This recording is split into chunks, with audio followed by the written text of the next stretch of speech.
Welcome back to Girl Talk. We are having a fabulous time here at Odana Antiques.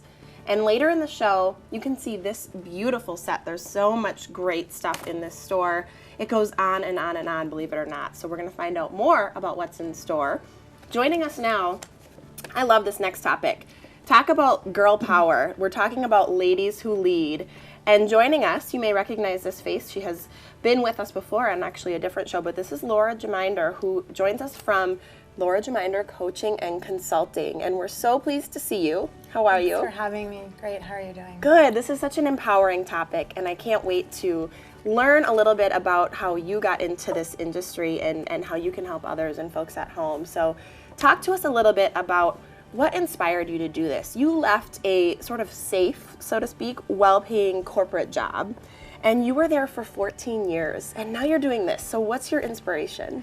I jokingly say that I had a quarter-life crisis, but I found myself where many women do, kind of feeling stuck and unfulfilled. And I realized that in doing a lot of soul searching, my passion was around helping women develop their leadership potential. What a great thing to do. What a great thing to do. Because I think every single woman out there has that potential, and you just need a little push maybe to realize it. So awesome. Exactly. And I've been here so many times, but for viewers at home that may be struggling to find their passion, what advice can you give? I just really share that it helps if you focus on what energizes you. What do you love to do? If you're feeling stuck, maybe try a new hobby or make new friends, but really, explore your world and see what's going to energize you. And so women hear that, find what you're passionate about, but they still might have that inner voice that's causing them to doubt themselves. What would you say to them? So many women find themselves with kind of that voice of, oh, you can't do that, or who do you think you are? And really, I just encourage women to build on small wins to kind of build up that confidence and think about something you've done in the past and how that can translate to what you want to do now, kind of playing on the edge of your comfort zone, the growth and the energy and excitement that comes from doing something that you didn't think was possible. Do you have an example of, like you said, start small, or a small victory or a small win? Do you have an example of something like that? I would say just if you have a goal, kind of break it down into something smaller, and maybe, for example, you're looking for a new job, maybe you challenge yourself to reach out to someone in your network you don't know very well and invite them out for coffee and talk about their career or their company. Oh, that's a great. Perfect example. That's wonderful. Just like any goal, to break it down into smaller pieces. You forget sometimes. It's such a simple piece of advice, and yet we forget about it. Yeah, great advice. And let's talk a little bit for a minute about the elusive sort of work-life balance. I think this is something that every single woman out there struggles with.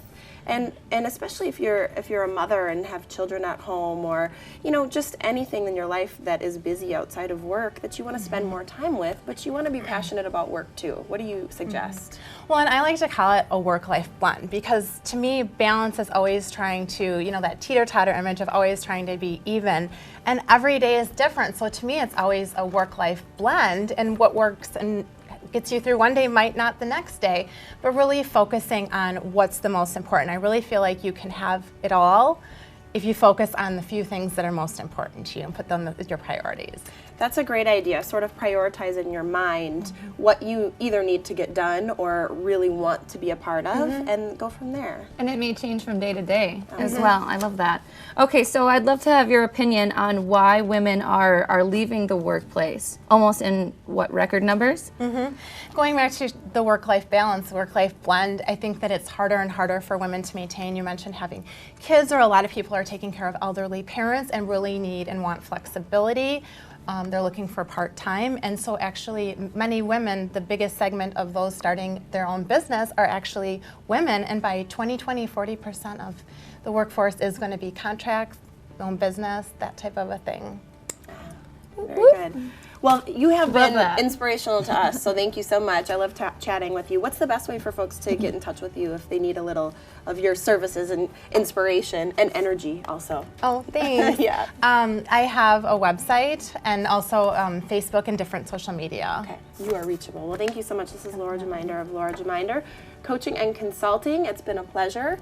And speaking of empowering women, if you are grieving or have some soul searching to do, our next guest is Miss Melanie Fritz of Madison Medium. You'll definitely want to stay tuned for that. We'll be right back.